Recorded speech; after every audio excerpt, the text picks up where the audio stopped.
We're at Cactus and Tropicals today to talk about indoor plants. We have Corey coming here. I thought we could get started by just talking about some of the really beautiful varieties of indoor plants that you have. You showed us this one the other day. So this is called a prayer plant. The real name is a Maranta. They call it a prayer plant because when the sun goes down, the leaves fold up, kind of like it's praying. They just fold together like that. It works great as a hanging plant. People put it in macrame hangers sometimes. So I have one in my kitchen, and I have to water it a couple times a week just to keep it going. Medium light to bright light is good, but no direct sun. Okay, no direct sun on this one. I really love this one. This is the staghorn. Yes, yeah, the staghorn ferns. In nature, they grow up on a tree. They're an epiphyte, it's called, and they grow these really awesome things called a shield. Often you'll see them grown on like a piece of wood. They do, however, like humidity, so they grow in the jungles and such where there's a lot of moisture in the air. So in your home, you're going to want to mist it with water on the leaves because they do absorb moisture through their leaves. I've got mine right on a wall beside the window, so it gets a lot of that light, but it doesn't get the direct sun. I see. Yeah. This is a very familiar indoor plant, probably one of the most popular ones. Yeah, one of the standards, and they've gotten a lot more popular again recently. These are called a Sansevieria, or people call them snake plant or mother-in-law's tongue. There's lots of common names for them. But they come in a variety of patterns and colors and heights, so they're something you can do a lot of decorating with. But these ones are great because they can do low light. So if you've got a spot in your home where you don't get a lot of sun, you can usually do these well.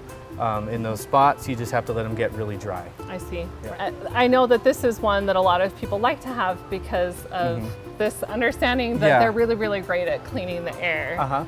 And you know, and the truth of the matter is all plants are going to do something. And you know, they're helpful not only for improving the air, but improving our moods too. All right, what's this one? This is a type of pothos. This is called a neon. It's got this chartreuse color, a little bit of variegation in the leaves, but this is a brighter version of it. So I tend to enjoy this one as opposed to the dark green, just because it'll brighten up a dark area. And they are pretty much bulletproof. Really? They're one of the easiest plants to take care of. Really hard to kill. Yeah. Usually, I mean, to be honest, when I have them at home, I wait until they just droop and I'll be like, oh, it's time to water my plant. And then I water it and it lasts for a long time that way. They send you little messages. For sure. What do we have here? And this one is a type of philodendron. This one's called Little Hope philodendron. Philodendrons of all kinds right now are pretty trendy. They got awesome leaves. The shape is what people are after right now. And they like bright light. Doesn't have to be direct sun, but it needs to be well lit, and they're super easy. Let them get dry on the surface and then water them again. I love those kind of plants. I know, they're my favorites. They're my favorite too. So this is the peace lily? Yeah, the peace lily.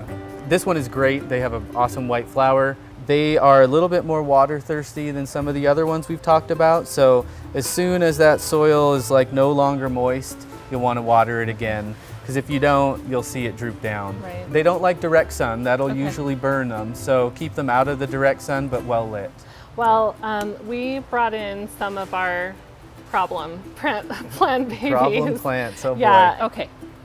I'll just set it. All right. So this is Elenias, so this one's not my fault. Okay. My other one's coming up soon. So this is the same type as this one. Okay. Notice the size of this pot here versus the size of that pot.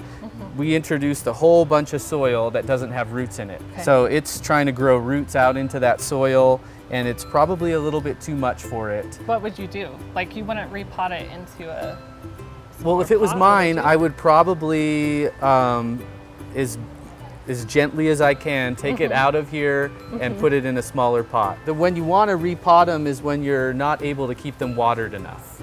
When there's too many roots in there to keep the plant, to get the plant enough moisture.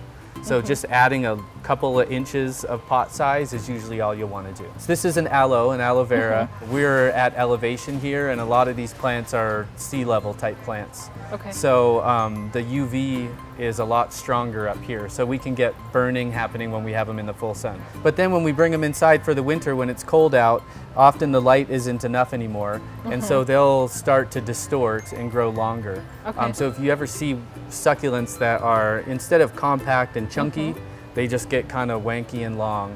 Though that's usually from not enough light. Thank you so much for having us here to talk about indoor plants and how to best take care of them. You're welcome. Thank you.